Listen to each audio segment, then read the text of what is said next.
So this is a little bit outside of a normal video you'd find on this channel. By normal video, I do mean whatever all this is. Thank you for watching still. Anyway, I've been working in the healthcare sector for upwards of 10 years now, and that's been both as a healthcare assistant and a social support worker. In that time, I've picked up quite a lot of stories from myself and other carers, just because weird stuff tends to happen in this job. Looking around on YouTube, you have a lot of doctors, nurses, paramedics. Those people tend to share their stories on YouTube, and I thought, I might as well do my own little job of it. I think the best place to begin is actually in what was my first day shadowing at what became my first workplace. So I got an apprenticeship at a local nursing home after completing what we called a traineeship, but is more similar to an American internship or work experience. I'll be frank, I didn't really know what I was getting into. I had never actually seen anyone with dementia before. I had never been in a nursing home. So this was all just going to be a completely fresh experience for me, which was both exciting and absolutely terrifying.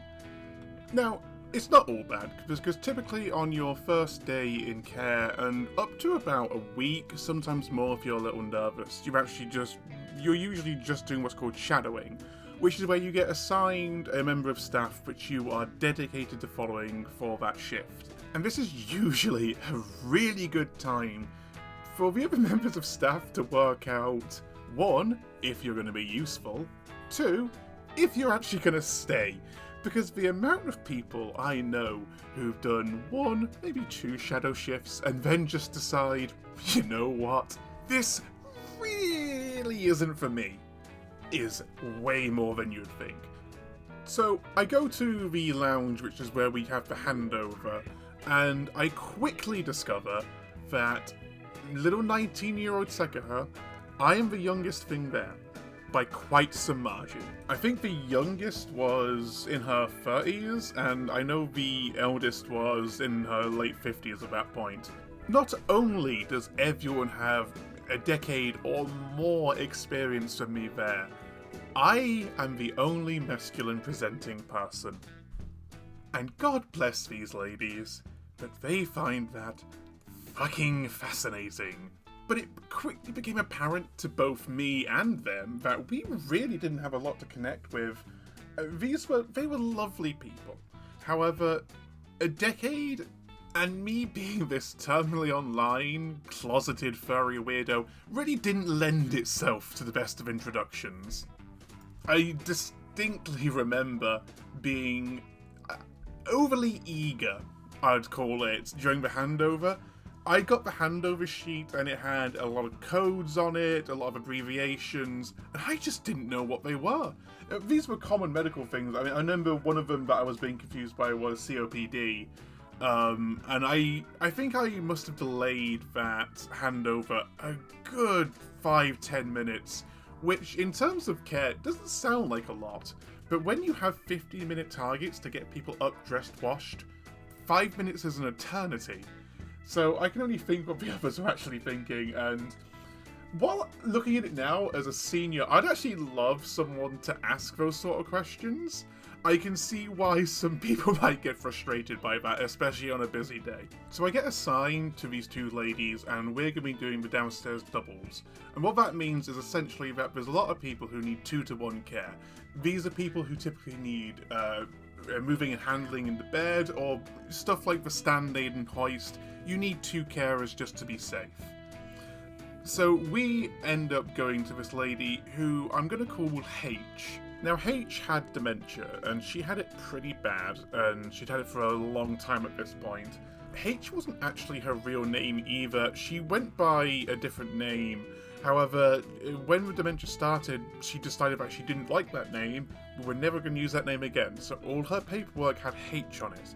I don't know why, in reflection, that the other carriers even told me this before I knew her, because now I'm remembering two names and I have to try to remember which one to use. Just in reflection, I would have gone, just call her H, don't worry about her other name, there's no need to know it.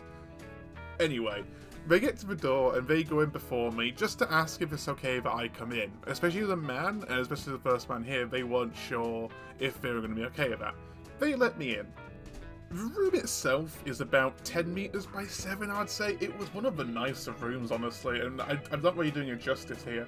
But there was a big central light, and this light was coming down, and underneath that light was the bed with H in it. Just absolutely presenting this lady like she was some sort of gift from God, which in many ways she was. I absolutely adored her when I was working with her. But what I didn't adore, especially on my first day, was the smell. With dementia, a lot of people tend to get incontinent. I had never experienced this before. I start gagging almost instantly.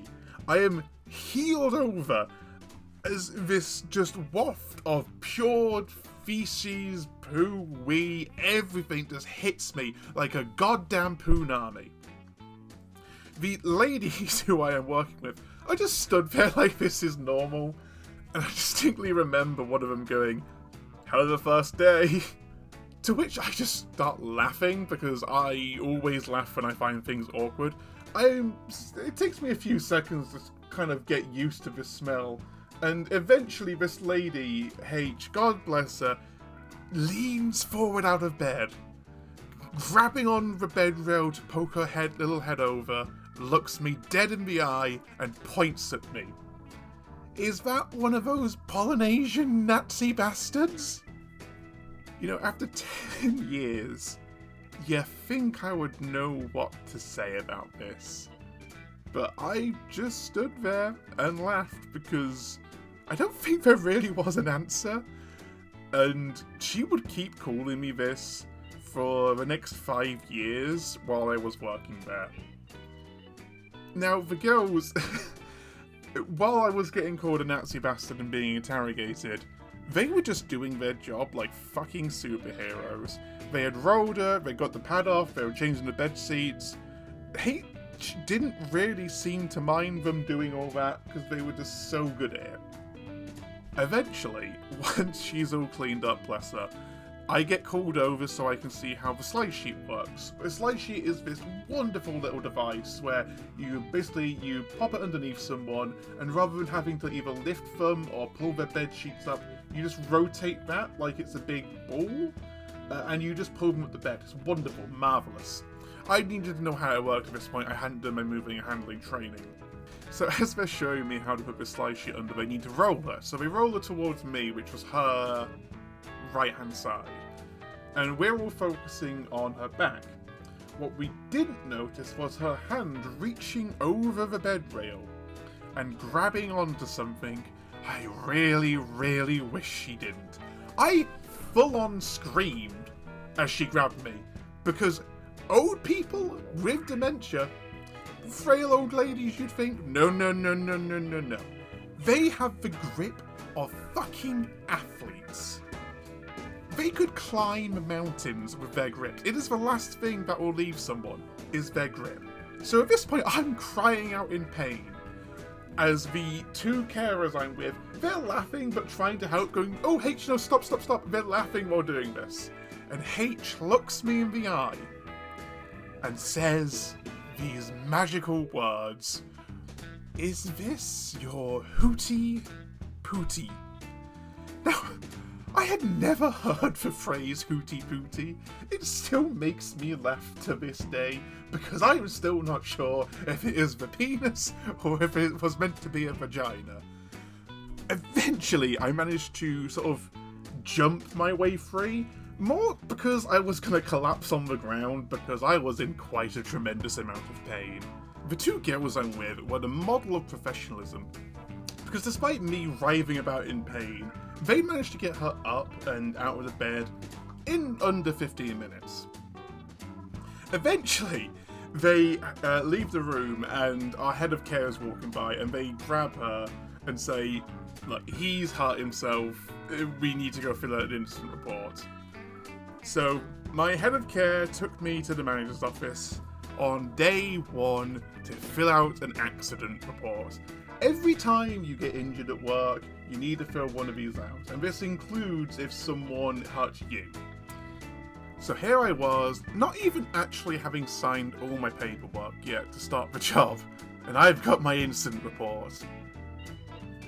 God knows what the other carers were thinking, because if I was in their shoes, I'd be taking bets on how long I would stay in the building, let alone how long I would take this fucking job for. But I really needed the money. I really needed that bloody money. Now the funny part about that is the money I was working for, because I was an apprentice, wasn't minimum wage. It was less than the national minimum wage. It was in fact £3.40 an hour. For context, people were making about 3 times as me as the minimum wage. That's a little bit of a tip. If you are joining a care job as an apprentice, don't get the care job and then do your qualifications, because they will shortchange you. Now, H was someone I'd end up working with quite a lot, which, looking back at it, is kind of funny for the simple fact that she was only meant to be in there for a couple of weeks. She'd been there a year since when I started, and she was still there by the time I'd left. So now I'm just picturing this lovely old lady peering over her bed, waiting for the next carer to come in so she can grab that hootie pootie. So, nothing glamorous. That was my first day in care. Not every story is going to be like this. There's a lot of other stories which are more funny, some are more just sad. But I figured I'd give you my first honest impression of what the hell my sector's like. For now, though, just remember, don't let the old ladies grab your hootie pooties.